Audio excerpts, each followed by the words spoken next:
Welcome to the Launch Author Reveal, a talk show where we go between the pages of the book, behind the words, and right into the heart of the author who penned them for the intimate reveal of the book's backstory. Book lovers get great reads and giveaways, and authors get revealed during Q&A.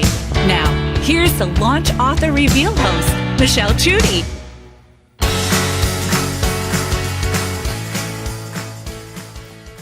Hi, this is Michelle Chudy. Welcome to the Launch Author Reveal.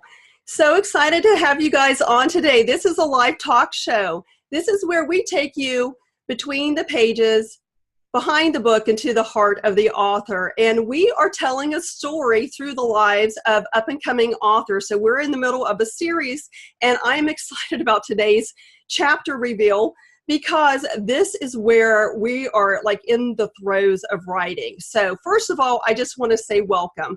And if you are coming in via Zoom, go ahead and settle in and leave me a note in chat. Let me know where you're coming in from.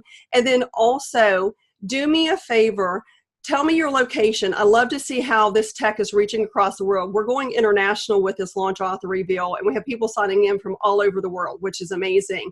And then of course, if you are on via Facebook, leave us a note in the comments and let us know that you're on and that you're watching, because today's story is going to be amazing, because we're in the thick of things today. Author Karen Sue Smith is going to be our guest today, and I want you to hear where she's at on her journey, because a lot of people watch the show, one, because they're book lovers and you like to get great reads, you know, the inside scoop from up-and-coming authors or people that have been around for a while, plus the fact we give things away. That's what's great about this show. So we are there for book lovers, we're there for people that are learning how to be an author, and those that are already out there. So it's good for everyone.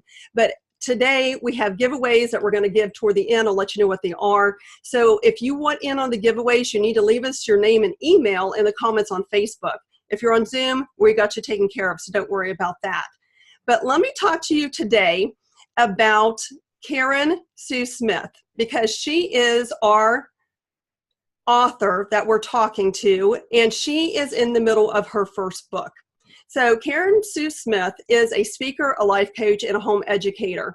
She loves helping families grow in their connections to God and each other. So she is very heart-centric when she actually reaches out to the people that she is called to work with. So she graduated from Taylor University with a Bachelor's of Arts degree in psychology. She then enjoyed serving on the staff of Campus Crusade for Christ for 5 years, and her love for God's Word continued to increase, and then she earned her Master's of Divinity degree from Gordon Cornwell Theological Seminary in South Hamilton, Massachusetts. Well, that's a mouthful, trying to get all that out in one sentence. So I'm pretty proud of myself that I didn't get tongue-tied over all that. So what you also need to know about Karen is that she is a homeschooling teacher. So she has spent 19 years homeschooling, and she has written curriculums. She's done a lot of great things with what she has learned in a schoolhouse and taking it home into her, not only teaching her children, but also other people's children, and what she's doing with her coaching practice, and then some. So let me bring Karen in and introduce you to her. So I'm going to start her video here, and then of course, you know, get her in so she can talk. So Karen, welcome. Welcome to the Launch Author Reveal. Thank you so much. I'm so glad to be here. Oh, it's my pleasure. You know, I couldn't think of anyone telling this story at this section of where we're at on the Launch Author Reveal in this series. This is it. This is how an author is made, because I have watched you get to this point. So you guys know, I have coached Karen in other capacities. So when I was helping her get to this place in her journey, I got to watch her literally flourish after going through some struggles, and where she's at right now, as I think it's one of the most important chapters of this series, because in the middle is where you learn the best lessons. In the middle is just like a steak. It's the best part of the steak. It's normally the most tender. It's normally where you have to work hard to get there. And it's also where you can quit beforehand and when you feel like you're just like, you know, going to throw your hands up. So Karen, before we get into the meat, no pun intended, of this story, why don't you tell me some more about yourself, and so the audience understands more about what you bring to the table as an author? Well, one of the things that when my children were little, I had just graduated from seminary, and I really wanted them to have just the best that they could have as far as spiritual development. And so I was just on a quest to find out what would work. And God led me to the training of the Catechesis of the Good Shepherd.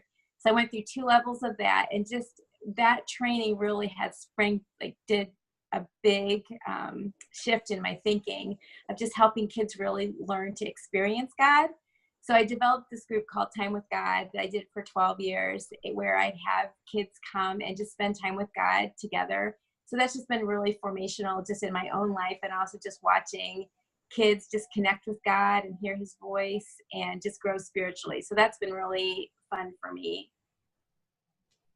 That's great. And I know that you have taken everything from education to life experiences to where you're at this moment in writing this book. And there's a synthesis that I've seen come together within your life as you're pouring into, developing the manuscript and the storyline. So let's talk about your journey to become an author, because what I'm showing people through the lives of others is that, this is it. This is how an author is made, and of course, there's some people that question which comes first, the book or the author. And my opinion is that the author is already there. It's just a matter of bringing that out of you. But I want to talk about, why did you choose to write a book, and why now? Obviously you have done things, you write in different ways. You've written curriculum, but why do you feel led to write a book? Well, I've always wanted to be an author. Ever since I was in 6th grade, I went to this author conference, and we actually sewed our cover together. And then when I went back for my 25th anniversary from college graduation, we had put this time capsule together, and we dug it up. And I was actually surprised. I had written down there that I wanted to be an author. And I mean, I had been writing all the time, but I forgot that I even wrote that when I put the time capsule in. But I love books. Books have been very helpful to me in my own journey, especially with all the loss I've gone through.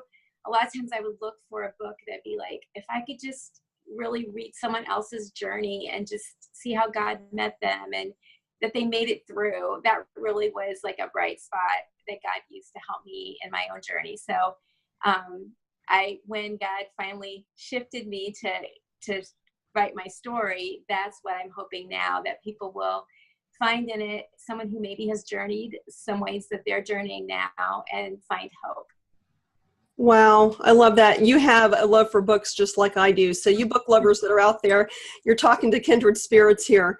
That was something for me when I found the library. I thought I found heaven on earth. That's I used to beg my mom to drive me to the library when I was 7 or 8.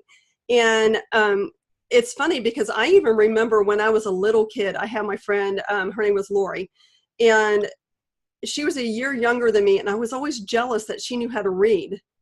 And it was a whole world was waiting for me, and I didn't know how to get into it. And then once I learned how to read, and then I found the library, that was my my Linus blanket and my place of comfort. And it's funny that you say that whenever you've gone through any significant thing, you're looking for a book for the answers. So do you feel like books are like a Linus blanket for you too? Oh, definitely. As a matter of fact, when we moved, the majority of our boxes were books. Oh gosh, I'm not alone. I'm also one of those ones. I'm very techie. For those of you that don't know me, I am an international business trainer, and I, advocate using technology, but I'm also very old school. I think if I were a house, I'd be one of those, traditional modern contraptions that are out there, because I love paper books and I love having a book in my hand. I will do ebooks. Of course, I have ebooks, I've written them, but it's something about, having that paper in your hand and being able to, yes, I do write in my book. I don't dog ear them, but I do write in some of them, especially those that are really doing a work within. But yeah, and as far as moving books, they're very heavy, that paper, oh my goodness. But let's talk about, obviously the time capsule. This was a dream for you, and you had forgotten about your dream of writing. Is that what you said?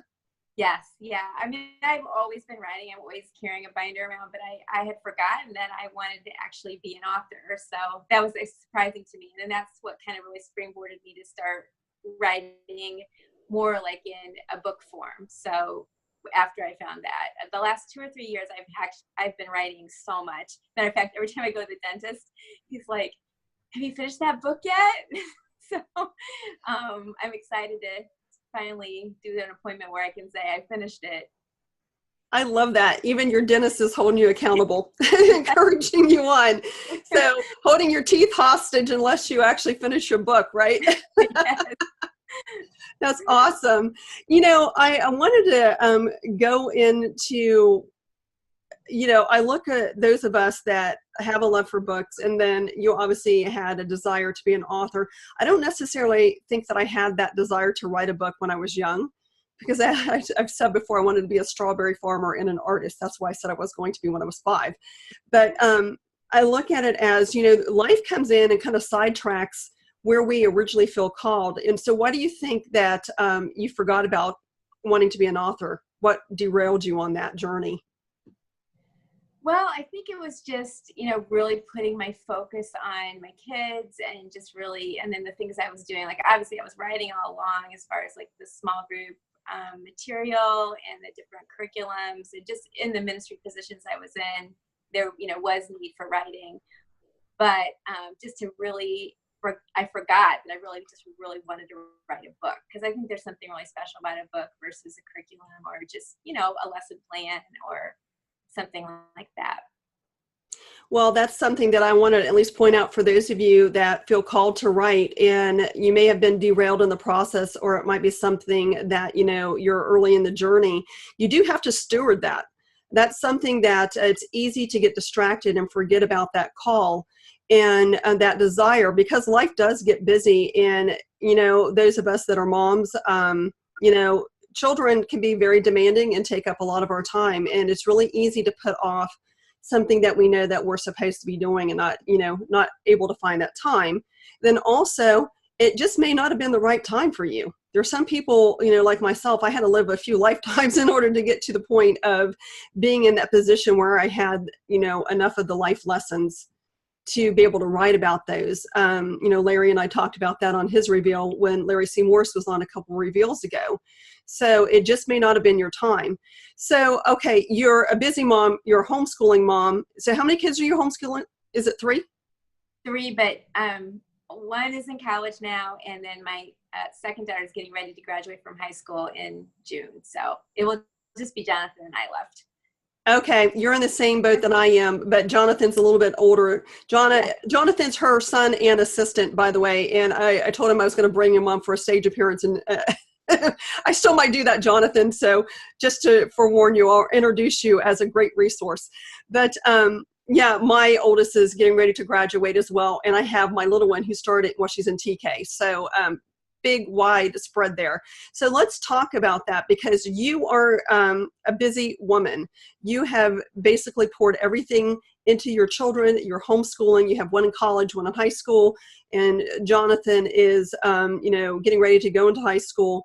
So where do you find time to write? And, you know, not only where do you find time, how did you discipline yourself to get to the point where you're actually in the middle of finishing your book? Well, part of it is just really focusing on the topic. So like one of the things I always do is I always have a notebook with me. So I'm writing things down. A lot of times God will actually have me like live a situation, and then I'm like, oh yes, I've got to write this, or I got to include it, because my writing has a lot of illustrations in it.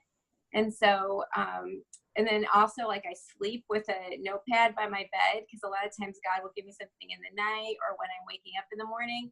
So I really see it's just like kind of his timing. Like I just am, you know, talking to him about what I'm writing and then just waiting for his response.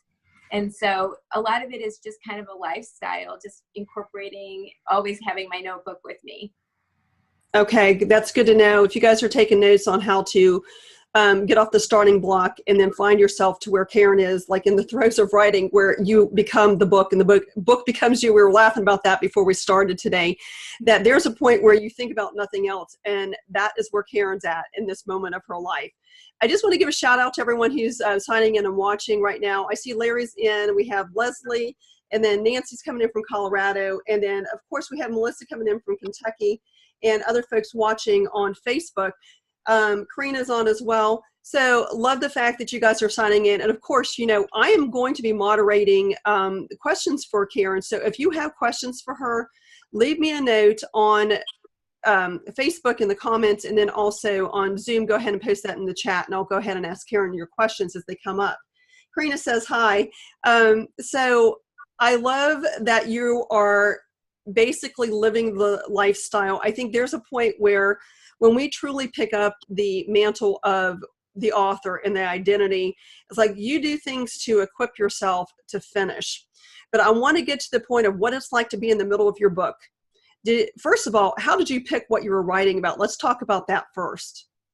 Well, I started off, and what was really on my heart was helping families manage technology, because I feel like it's been for us a journey, because I think technology can either be something that can be a tool to help you get where you want to be, or it can be a huge distraction and just get you derailed. And so that was kind of where I started. I thought, you know, I really want to help people make the most of every single moment they have with their kids. I want them to have, be able to parent with intention, and just, I just felt like it was, God downloaded the whole like outline to me. And so, but anyways, as I started work on it, I thought, well, really the reason why I'm passionate about this is because I love families, I love kids, and I want to see them just really thrive within their family and also in their relationship with God.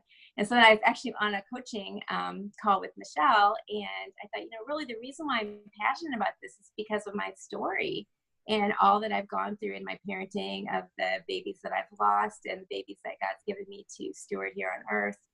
And so I realized that God wanted me to write my story, but it's just one that's really, it was hard for me to get to the point where I was willing to write it, but I just like God confirmed it to me. This is the time to share it, and it's okay. Wow. I just got goosebumps. And you have more hellos. Dara says hello. Claire, I see Claire on here too. So you're getting a lot of support from people that are loving what you're talking about too. And I'm looking at that transition from going what you felt was your passion to basically pouring out something that's more personal. Did you have a working title for the first, and do you have a working title for the second? My working title for the first is going to be Raising Connected Kids. And I'm actually going to work on a course for that will be in conjunction, because really my story is really my testimony. And then my title for my testimony is Parenting in the Light in a Dark World, My Journey of Sorrow and Joy. Wow. That's going to be powerful. And let me ask this question. How far did you get in your first manuscript before you switched streams? I got probably 20 pages of, single spaced writing. So I was, I had a significant chunk done. How did you feel that it was not where you were supposed to be? I know that you said it was from a coaching call with me, but did you feel like there was like a block where you couldn't make progress on the first manuscript? What was that like to know that it wasn't supposed to be your first book? Well, I think just the more I got into writing it, like I saw how important the why is. Because really, if you don't have a why, then when you get tired, when the weather's not good, when you just don't feel like actually putting your pen to the paper, it's your why. I think that just really gives you that passion, and it helps you to, move forward. And so I really realized, wow, I think I need to tell my why. Yeah, I'm glad that you were very sensitive to the Holy Spirit in that, because if we push through on something that it's not its time, it's kind of like with Abraham and, having Ishmael before the Isaac. You're going to have an Ishmael instead of an Isaac. And I will tell you that it's interesting how we feel that we're supposed to be writing about something, and then all of a sudden it was just almost like the well dries up. And then I've done that where I was writing a book, no joke, it was with the organization where Karen and I met. I had found out there was a writing requirement for that. And I'm like, well, before I jump into this, I'm just going to go ahead and start writing my book. And then I was about 60 pages into it. And I was just like, tearing this thing up, and just, everything was flowing, and then it stopped. I'm like, what the heck? It was like, where's all the inspiration? And it wasn't its time. And it's just like, that book is still in draft form. It doesn't mean that it's not going to be finished. It's just not its time. So I love that you were willing to lay something aside and pick up where you are at right now. So have you found that because you've done that, that the writing is becoming easier for you? Definitely. It just really started flowing. I actually found this quote that I thought was kind of cool. It was talking about writing as far as switching directions, that the journey involves movement, action, stops, starts, detours, delays, and trips into the unknown. And I really feel like that's what happened. It's like God just, really started to say, you know what, stop working on this, start working on this. But then once I started telling my story, like, I remember just like feeling a new unction from the Holy Spirit, and like just him giving me things like when I woke up, and just all of a sudden I would just be like, this is what I need to write. So it actually came together quicker than I thought. Yeah, that's how you can tell when there's anointing on it. It's like when it floods out like that. And not to say there's not anointing on something that takes longer. I'm not saying that at all. But there's times where, like, I wrote my first bestseller, The House of You. It literally was written in 2 days. And it was over a very disruptive time in my life. We were moving, all sorts of stuff going on. And I could only write just a few paragraphs at a time, a few minutes of a day. And it was very sporadic. But when it was all said and done, and keep in mind, I was extremely frustrated during that entire writing process because I couldn't see the finished product in my head. And I like order. And I know that Karen knows that. It's like, I like things to be in an order, and God likes to disrupt my order. So I realize and remember that he's in charge and I'm not. So it's a great reminder. But let's touch on where you were when you're like 20 pages into what you thought was going to be your book and you had to lay it aside. What did that feel like for you? I mean, part of it was hard because I felt invested in it. Do you know what I mean? And I still feel like invested in it. I think that it's a topic that I want to address, just because I want kids to not lose the ability to be able to be silent and to ponder something and to really, slow down and just, love those skills. But anyway, so part of me is like, no, I don't want to, totally change directions. But when I did just, put it aside, and I just felt like you were saying, God said, it's not the time, but it will come. So there's wisdom. It was hard, but it was okay once I switched. Yeah. And it's something, there's wisdom where you actually are able to lay it down and know that it's okay, and to switch gears. Did you feel like you're going to miss any particular like deadline? Did you have a timeline in your head? Because now it's like you picked up your dream again. Did you want to be published by a certain time where you felt like you were just going to miss out? Not so much, especially since when I started writing my story, it just flowed so easily. And I was actually to the point, where I dropped the other writing pretty quickly. So I was really thankful about that. Okay. That's good, because I can tell you that some people would actually get so frustrated because, one, like my personality, I like to cross things off my list. It will completely frustrate me and it infuriates me to some degree. If I have done something, I think I'm finished, and I have to go back and do it again. When I want to keep moving and to have a redo with something, it's like, oh, it's like, seriously, it like frustrates me to death. But, it doesn't frustrate me to death. I renounce that. But you know what I'm saying? It's one of those things where, I just want to keep going. But sometimes we do have to go back, take that strategic pause, and to say that, okay, that I'm being redirected, and just go where the Holy Spirit's going. So, now that you're on your second manuscript, and this is a little coaching tip for those of you guys that are out there. I'm a business coach and also a marketer. I've done marketing for 30 years. So don't ever throw anything away that you've written. It will be used eventually, especially if you're an author, because you will find that that will come into some type of copy, whether it is a blog, an email that you send out. It might be a manuscript that will come back and become a book. You never know. So don't throw it away. Don't think that it's wasted work, because it's precious work, especially when you do it unto the Lord.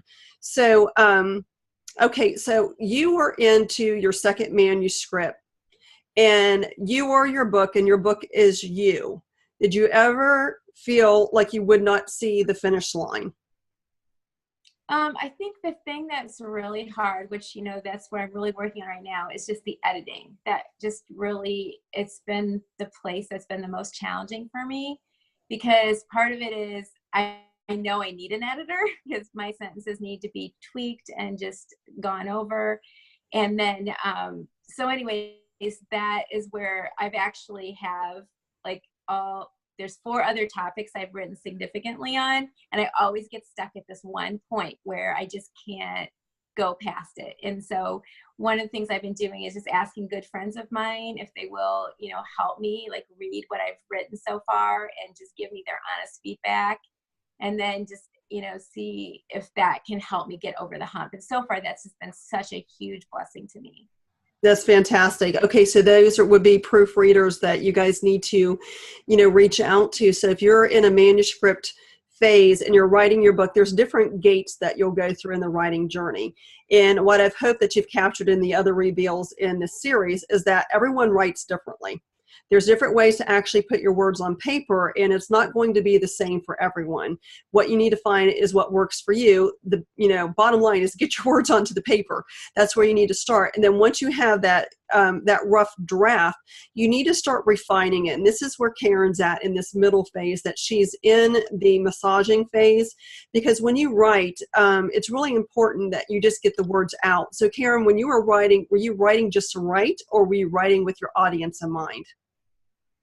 For the story, I was really writing just to write. And I actually get stressed out because sometimes I'll have it in one notebook or another notebook. And I'm like, where's that notebook? Because I feel like once I write it down, it's just written and I don't remember what I wrote sometimes. But anyway, so I just had several notebooks and I just wrote and then put it all together in the, manuscript that I've been editing. Oh, wow. So you did it by hand. I did it by hand. I'm a pencil paper person. I love that. I love that. And I've said this before too, is that one of the other ladies that I know who's a best-selling author, she wrote her book by hand. And I hope one day to have her on the Launch Author Reveal, because one, she's just an amazing woman, and just like if I could bottle her, I would. But it's like I think you are the same fragrance as the other author, because there's something about having that pen and writing, it flows. And I recommend, I coach a lot of authors, so you guys know too, that if you're in a place where you find that you're blocked, or if you're dealing with a subject that is definitely more personal, writing by hand will release the flow, especially when you're stuck. So that's good to know that you did it that way. So how are you literally taking from notebook to notebook to notebook and putting it into a typed manuscript? Are you typing it? Are you voice recording? What are you doing there? Typing. Okay. Good to know. That's actually great to know. Okay. Because that's her way. There's some people that will do audiobooks, and that's good too. Whatever works for you. Just get the words onto paper. Okay. So you aggregate your notebooks and you have a manuscript. And when did you realize that you needed proofreaders? Was it when you just felt stuck? No, I mean, I just know from the past, like I'm such a big idea person. Like for me, a blank page is exciting. I love that. I just love to start things, and I love to just, ask God for what does he want to create? And so then what happens, I get those broad strokes in, and then the details just, I don't know, they just really start overwhelming me. I start saying, oh, that's a run-on sentence, or I don't know. I just get very bogged down in the details. Okay. So you're a visionary too. That's also, your strengths are coming out when you're writing, and your writing style will reflect, basically how you're wired. And another thing too, you guys, when you're writing, it's really important for that flow to be there. And, I honestly tell you that you shouldn't write your first draft with anyone else in mind, especially if you're writing about, a personal topic, that in particular. But, you want to write just to write, because it's also very cathartic. You never know. Maybe you're not going to be published. Maybe it's just the matter of your writing just to go through a healing act, or, somebody else to receive it. You never know what's going to be done. But, like Karen said, that often you have to go back and add details. I had to do that with the Battle of Surrender because I was putting out my journal entries in that book, and then I had to go back and explain what things meant, because you have a frame of reference. I mean, you understand who it applies to and what this meant, but sometimes you have to put a little bit more meat around it in order to, you know, give the big picture some details so people understand what you're trying to say.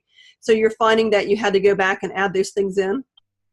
Yeah, and also too, when I had my husband read it and my kids, like they would ask me questions like, "Oh, I wish you would explain that just a little bit more, or do a little bit more context there." Just another good friend reading it saying, you know, just clarify this. So that was just really helpful to me, because in my mind it was okay, but then I was like, oh yeah, I could really help that to make more sense. Yeah, that's called the author filter, you know, or at least that's what I call it. It's like we see things from our own point of view, from our own frame of reference, and what makes sense to us may not have any bearing on the person that's reading the book. And you have to level set, you know, make it like equal reading ground. So they get where you're coming from. That's why you'll see more descriptions added in so people can visually get what you're saying, because a book is also a painting. You know, words tell a story and it also paints a story. And that's the beauty of going back in and filling in the details of your manuscript. So, okay, you have proofreaders that also, you know, some people call them beta readers, but, you know, proofreading isn't necessarily a beta reader per se. A proofreader is someone that's helping you work through to get to a finished product. So was there anyone's feedback that was harder to take than others? I think just, yeah, a couple times, just because I felt like I had the flow all set. And one of my dear friends wanted me to switch a couple things. And so, but then I prayed about it and just thought, you know what, she's right. I really need to move, because I had a teaching section kind of in the middle of my story, and it really was long. Even when I was reading it to my kids, they're like, "Mom, just get back to your story." So anyways, I moved that to the end, the last 3 chapters, and now I'm just so happy with it. Like, I'm so glad I did. But I think I'm always surprised like how hard it is to change, because it's almost like I feel like the writing is so personal, especially when you're telling your story, that it's hard to get the feedback and it's hard to change. Yeah, and I know that from my first book, I felt very vulnerable because I was revealing what was on the inside, and you feel like you're standing there without clothes in front of the entire world for people to criticize or whatever. And there's a point where you have to lay down the ownership of it and surrender it over to the Lord and realize that it becomes His, and then it doesn't hurt so much. So at least that's what I found, that there's a point where I have to take my hands off of it and literally just hand it over and say, here, you do what you want with it, and then, let it work whatever you intended it to do. But I have found that there's certain opinions that hurt or help more than others. So, and I also have found that not everyone's opinion is one that actually should influence too, because it can derail what the Lord's intended. Have you found that you have to steward the critiques to make sure it stays true to what you know that you're supposed to be writing about?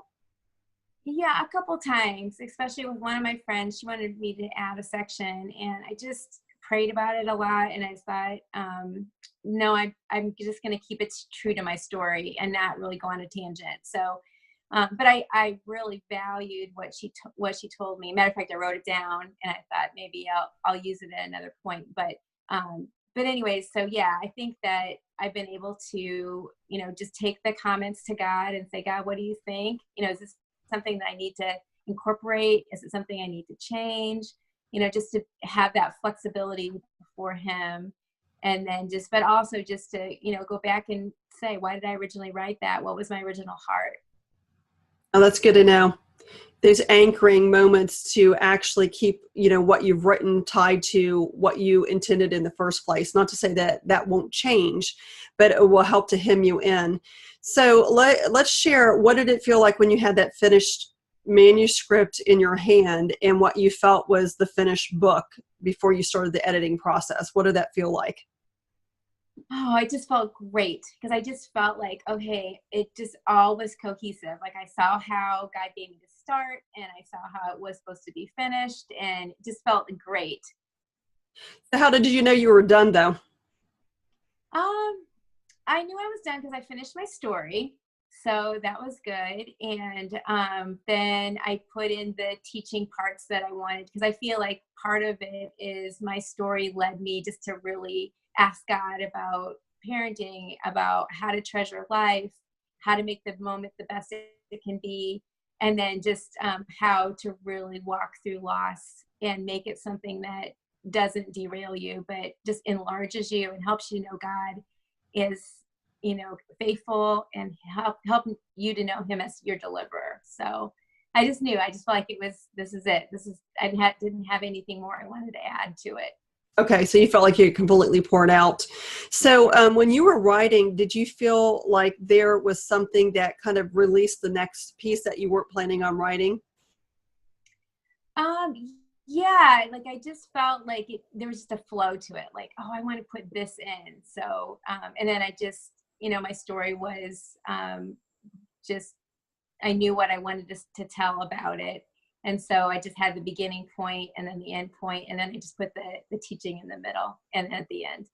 Okay, that's good, because, I want to also, as we're telling the story about how, people get to the middle of a manuscript, I found that when I was writing Song of the Barren, I knew what I was going to be writing about, which was the miracle of Cara Sophia. I had 2 miscarriages, and I knew that I needed to talk about, my miracle baby. But then when I was putting pen to paper, I quickly realized that I couldn't be telling the story about the miracle without going back and covering the sorrow piece of it.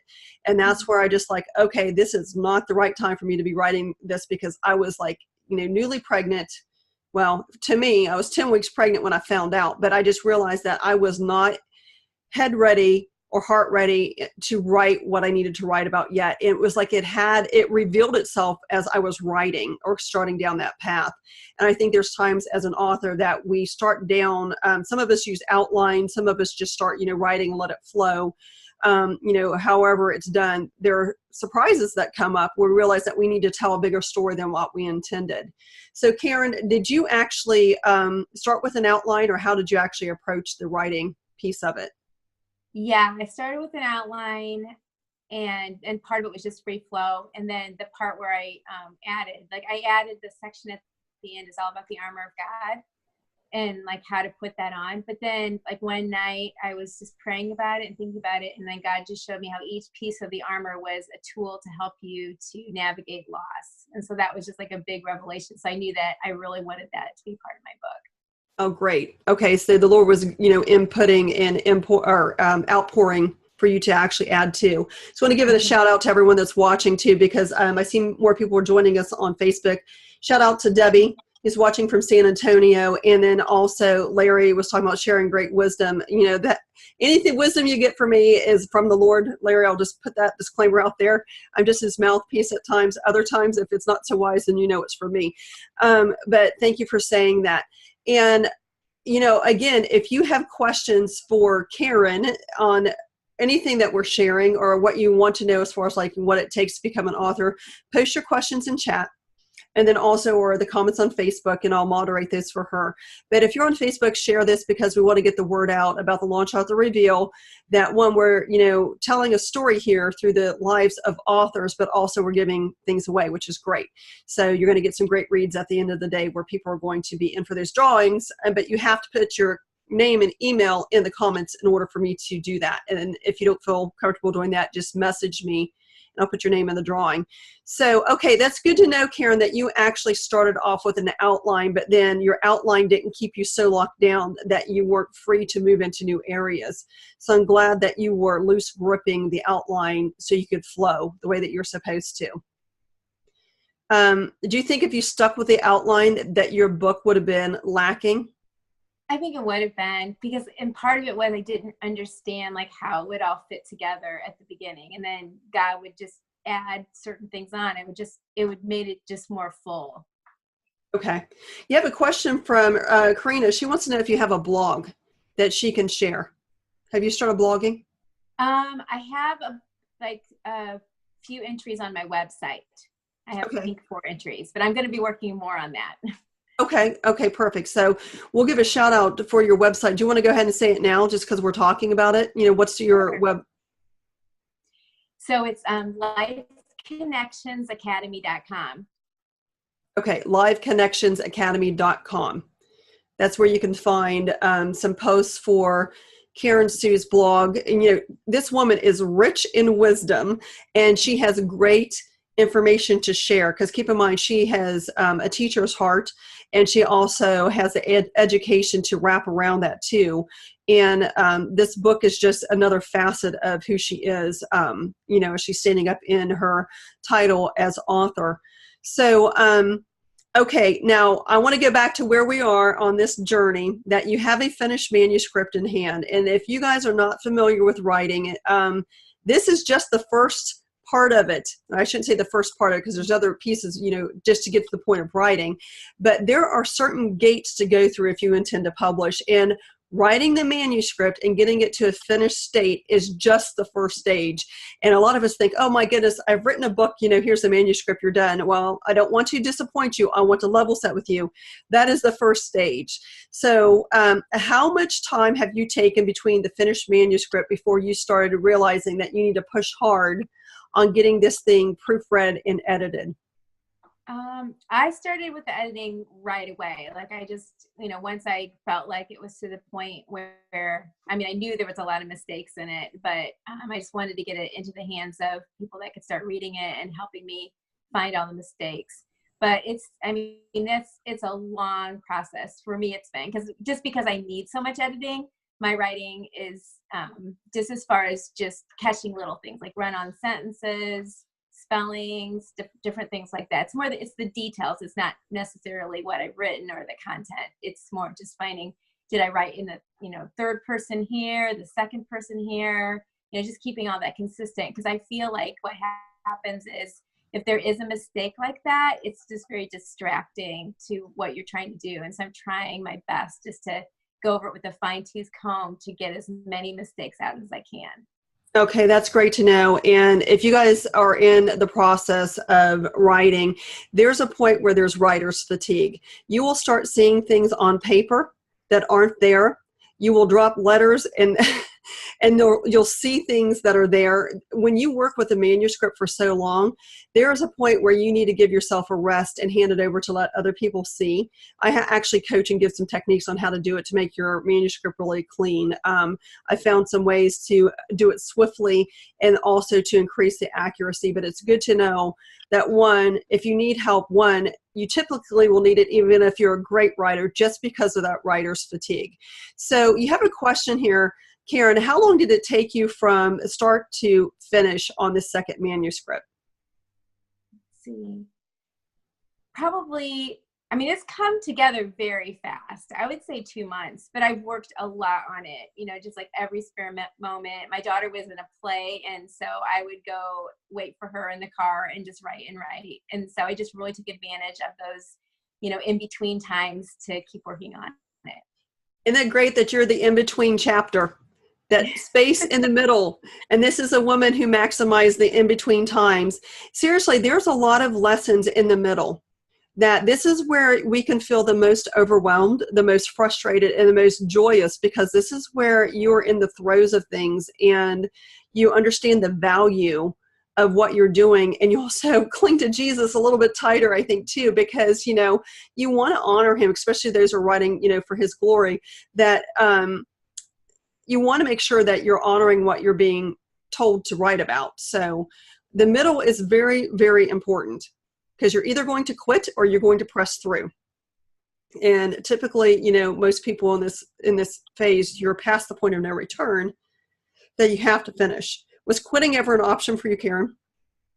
No, I really, really want, I mean, like I said, I've just gotten a lot of different topics, you know, really far along and then stopped. And so this time I'm like, no, I really want to finish and I want to get this done. So I think just having people come around me and support me, and also just admitting that, you know, I knew there was a point I get where it's just really hard for me to finish.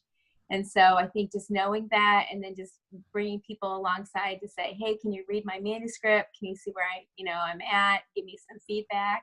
And then also I found just leaving it go for a little bit. So like I said, I tend to be, you know, totally immersed in something and focused on it. But just say, you know what, I'm just going to leave my manuscript for a day and not look at it, and then go back and just try to read it with fresh eyes. That's helped a lot. That's very good wisdom. There's a point where we can work ourselves silly, and then you'll get more self in it than you will for the anointing to be put in there, because you're just trying, and it will, you'll miss things. You'll miss the best. There's rest that is needed in order to give your best. And I'm back to that lesson in my personal life too. And there's wisdom in resting. So is there a little girl inside of you that's cheering you on to finish because you took your dream out of a time capsule? I think so. Yeah. I mean, I can't wait for that feeling to like see it on Amazon and say, wow, it's really done. I mean, that's going to be thrilling for me. That's fantastic. I love hearing how dreams that were laid down come back to be picked up, that God says that we're not done until we're done. That it's never too late to start is what I'm trying to say. So don't think just because you had a dream and that the time has passed, it's not over until it's over. So, and Karen is a living testimony to that. So let me circle back around to the proofreaders, because those of us that are new to this writing assignment, it could be daunting. It's one thing to write. It's a whole other thing to figure out the whole publishing piece of it, which, I wholly coach people to just write, and then we'll deal with the other stuff when it's time, because you don't want the how-tos to disrupt the writings and the whys. So how did you find your proofreaders? Did you have them in your pocket, or was something that you had to go out and hunt them down? Basically, are my very dear friends. So that was great. I mean, I wanted them to be able to be honest with me though, because I'm like, okay, you can hurt my feelings. I really want this to be good. And so I just wanted to make sure that they knew they had permission to say, you really need to switch this. You need to change this. So I'm just really grateful that God has given me friends that are willing to do that for me. I love that. That's iron sharpening iron. And you guys also have to realize you have to take constructive criticism if you really want your best product to be out there, because this is a product. It's a product of the Lord. It's a product of you. You have to be willing to take constructive criticism in order to refine your manuscript, because the first time you write, you're writing it for you. You're writing it for the Lord. The second time, third time you're looking at it through the reader's eyes. You can't forget about the reader. And in its entirety, you have to go back in and put the reader's lens on as well. So the proofreaders will help you get there. So tell me about, how did that look for you to hand off a manuscript to a proofreader? What did you tell them? Then how much time did you give them to reply? I just gave them the manuscript and, kind of let them pick the time frame, but each person read it at different rates. Like my sister, she actually went through and did a Word document, and she actually put like red and circled red, for each thing that she wanted to consider, question marks, different things like that. And then some people texted me changes. I mean, I felt very vulnerable giving it to them. Like, here it is. I just was, waiting with bated breath to say, did you like it? Do you think it's okay? So it was fun for me though to hear the reactions. That's good. That's awesome.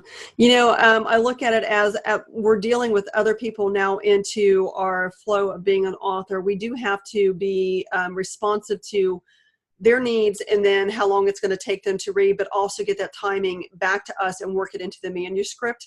And also to, pray through if there's things that, need to be kept or do you put aside.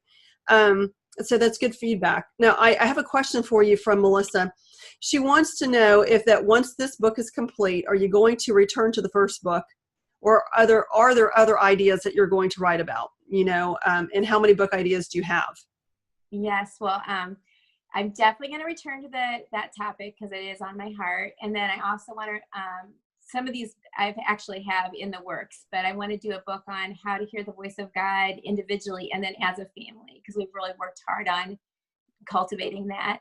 And then a book on movement and how to help movement enhance your relationship with God so that you see your movements as prayers. And then a book about vacation, how to have a great vacation, because we've worked really hard at that as a family.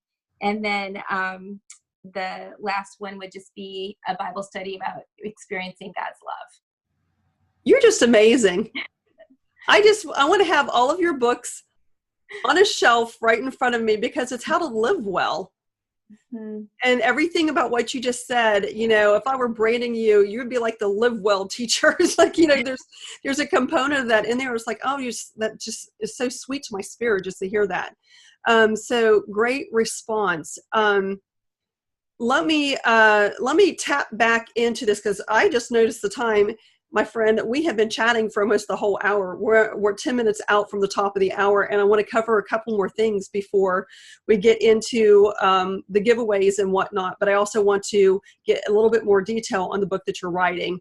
But since you're in the middle of where you're at right now and you're trying to hit, do you have a deadline for publishing? Yeah, so my book launch will be the very end of March, that March 25th, that whole week. And so I've got to get everything all set by then. And that's my main goal. Okay. And you're self-publishing or are you with a traditional publisher? Self-publishing. Okay. So this is important to know because a publisher will keep you hemmed in. So you hit the gates that you go through, and there's different gates. I'm telling you this right now. If you don't know anything about publishing, writing your manuscript is just the first part. Once you hand that over, it trips all these wires that you go down. So editing is part of it. The proofreading is part of it, but there's different styles of editing that needs to be done. And if you are self-published, just know as if you're doing it yourself or if you're paying someone, you're paying for different styles of editing. And there are some that are more expensive than others. So Karen, have you started the editing phase where you are like looking for an external source? Or are you doing that yourself? Yeah, I'm just doing it myself. Actually, my husband's nickname is Eagle Eye. So he's an amazing editor. And we actually spent a long time since we had the polar vortex. We spent a long time already doing some of that really, really detailed edit work. So between him and then a couple of my good friends are really good editors. So I feel confident that you can get to a place where it can feel polished. That's fantastic. It's always nice to have editor friends in your back pocket, especially an Eagle Eye. I think I need his contact information. I can hook him up with people there. I constantly get asked for editor contacts because you want somebody who is going to be they have to be grammatically correct. Unless you don't want your book to be grammatically correct, there's some people that just want to put everyday language where it's not so proper. But depending on, your tone of voice and all that stuff too, it's really important that you hire someone or use someone that has the skill sets. Because just because someone can read and write does not necessarily make them an editor. You're going to get what you pay for. Okay, just want you to know that. So Karen obviously has resources that she can tap into, which is great. So, there's line editing where they're going to go through and look for the grammatical things. And then there's the conceptual editing. That she's getting some of that feedback in their proofwriting, but when you have a conceptual editor, this is someone that's like, okay, are you telling the full story? They're going to let you know if you're missing significant chunks where it just doesn't make sense as you're reading it, as you're telling a story of how to get from here to here, but you're missing the bridge between. The conceptual editing will help you bridge those areas. So those are certain gates that you would go through, and it sounds like you're doing everything kind of collapse there with the proofreaders doing some of the conceptual editing for you as well. Is that what I'm hearing? Yes, definitely. Okay. What about the cover? Are you doing cover design yourself or have you hired out for that? I hired out for that. And it was a little tricky because we kept going back and forth. I didn't have a super clear idea of what I wanted, which was a little hard. I knew I wanted it to be a night sky with the stars. And so I went back and forth with the designer, and I feel good. I feel good about where it ended up. I mean, it's still, I still was a little concerned about the font size, but I love the picture because it has a moon on it, and then it also has a tree in it, and that's in my book. That's very significant to me of the tree with no leaves on it. Oh, okay. Okay, that's good because you had something that you wanted to be conveyed, and when you're working with a third party. And there's plenty of people out there that do cover designs. Again, if you're, if you're not familiar on how to do any of this, there are freelancers that are out there. The biggest thing that I can give you for a coaching tip is look at their portfolio, ask questions, look at people that they've worked with, and you can reach out to them because you want to find out how they are to work with, what's the response time, because you want somebody that's responsive, especially if you have a deadline. And that way you get it back in time. And you'll also want to have input. There are some people that will restrict you on how many, it's called a round of times they'll go back to the drawing table and incorporate your feedback. If they give you unlimited, that means that you can keep going back and forth and they're not going to charge you anymore. There's some designers that will charge you. Editors are the same way. But you want to have this negotiated up front. This is important that you guys know this because these are typically services that you would pay for that you can hire freelancers for, and it does not have to be expensive unless you're like Karen or myself where we have people that we know that can help us out on this process. Okay, so you're working on your cover, your book's being edited, so you have a lot of plates spinning at the same time, right? Yes. Okay. Who is going to put all the pieces together for you? I think you? Yeah, it will be me. Okay. And then, yeah. Are you daunted by that? I really feel like I made it over the hump of my personal where I was stuck. So I feel actually encouraged right now. Okay, that's good to know. Hey, you have a question here from Larry. He wants to know what's helped you to pick things back up again. He said he understands about taking the break, but there's some people that would get parked in that break and not pick things back up. What was that inspiration to pick up the manuscript again? Well, I think part of it is just my life season, especially with my girls starting to launch out into college and, just feeling like there's rhythm changes. And so what God put on my heart was, it is time. It's time to write. It's time to put on paper all the things that I've been teaching you and telling you. And ask your dentist to hold you accountable. That's another way to do it too, is just get your dentist to threaten to pull your teeth out if you don't finish your book.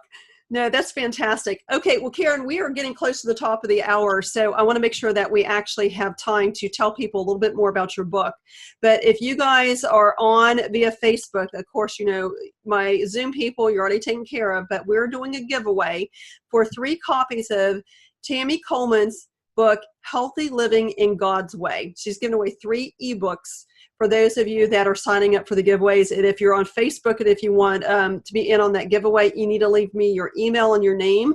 If you don't do that in the comments, you can message me. Just make sure I get something to get a hold of you with. And I do need your email in order to do that. So that is great. I want to make sure I throw that out there. And of course, this is the launch author reveal. I'd love, if you're an author, if you want to be revealed and tell your story. We're telling a series now, so this is a little bit different. But if you want to come in and actually reveal your book, it just has to be edifying, uplifting, or educational. We love those inspirational books. Just reach out to me at launchauthorreveal.com. and let me know how I can help you. There's some packages that you can choose from, but love to have you onto the show. That way you can tell people about your book, and then it could be something where you've already published. It could be something where you're starting the journey.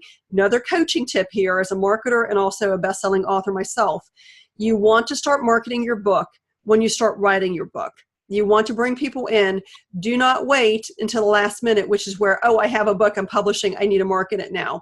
The best experience is to market when you start writing. So if you need help there, love to help, get you launched, and tell people about your amazing book, and just go to the launchauthorreveal.com. Okay, so as we go back to Miss Karen Sue Smith, our fabulous author who is getting ready to publish at the end of March, tell us the title of your book and give us the back matter. What's this book about? The title is Learning to Parent in the Light in a Dark World, My Journey of Sorrow and Joy. And it's the story of my 3 heavenly babies and just how they impacted my life and the defining moments that they brought to me. Wow. Feels like my Song of the Barren is going to be a heart journey that's going to minister to many. And I'm glad that you found your song and you found your voice, because when you offer something like that up, that is such a sweet sacrifice and is going to bring healing to many. And I just want to give you a hug and a clap and a high five, because, I know that you've worked hard to actually bring this book to market, and you're still working hard to bring it to market. You're not quite there yet, but you do see an end in sight. And I love that. So you guys make sure that you watch for Karen's release of this book, because I know that she has a beautiful story to tell. So where can they find you? How can they keep up with you? Okay, so my website is lifeconnectionsacademy.com, and that's where my blog is. I've got gifts there to just help you connect with God more. And then you can also sign up for my book launch. And if you do that, then I'll let you know when it's all the details. And I also will let you read the first, just a very short part of it. It was hard because I wanted to put the whole first chapter, but then it would leave you hanging. So I thought, well, I'll just do the introduction.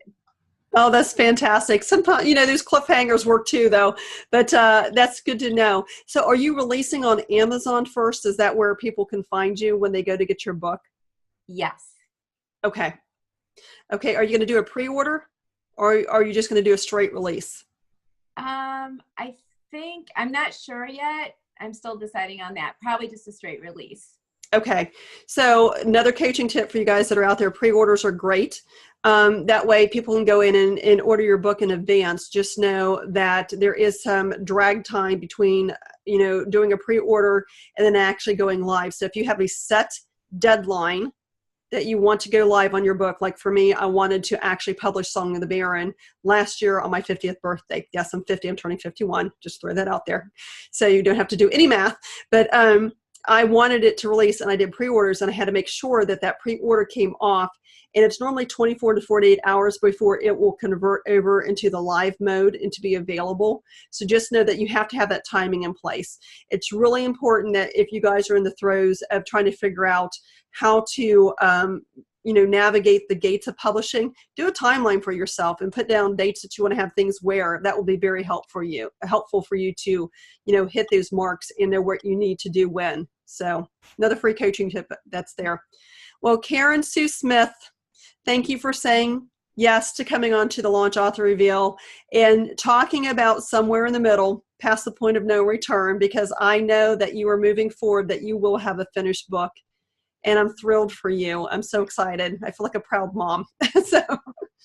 But thanks again for coming on. Any last words you want to share? Oh, I just want to say thank you so much. I've been very honored to be a part of this. Thank you. Oh, I wish I could bottle you up. You're so sweet. So sweet. Okay, so y'all look out for Karen's book, Karen Sue Smith, and make sure that you keep up with her. She's on social media. You can go to her website and just keep an eye out for her. Again, this has been the Launch Author Reveal. I want to thank you all for joining us live on Facebook, live on Zoom, and of course, get in on the giveaways. We're giving away 3 free ebooks today from Tammy Coleman, How to Live Healthy in God's Way. And I just love the fact that this is about, coming back full circle, taking care of ourselves. And again, if you're an author, or if you feel like you're called to write, everyone has a story and every life is beautiful. I want you to reveal yours and let it shine. So thanks for coming on to the Launch Author Reveal. We will be on next Wednesday. We're going to tell the next chapter of this story of how an author is made. This is it. Karen KB Sweeting is going to be on next week. And oh my goodness, be prepared to laugh, have fun, and she is like a bottle of effervescence, bubbly. I tell her she's like champagne. If you guys don't like champagne, sparkling cider, whatever it is that's bubbly, that's Karen Sweeting. She will be on next Wednesday. She is getting ready to hit the publish button. So she's at the end and is being packaged and getting ready to hit the ground running to do everything to get that book out there. So next Wednesday at noon Eastern Standard Time. Catch us then. Thanks for coming on today. Enjoyed having you on the Launch Author Reveal. God bless. Thanks for joining the Launch Author Reveal with Michelle Chudy. Write a book? Get launched. Head over to launchauthorreveal.com. Every life is a beautiful story. Reveal yours and let it shine. You could be larger than life.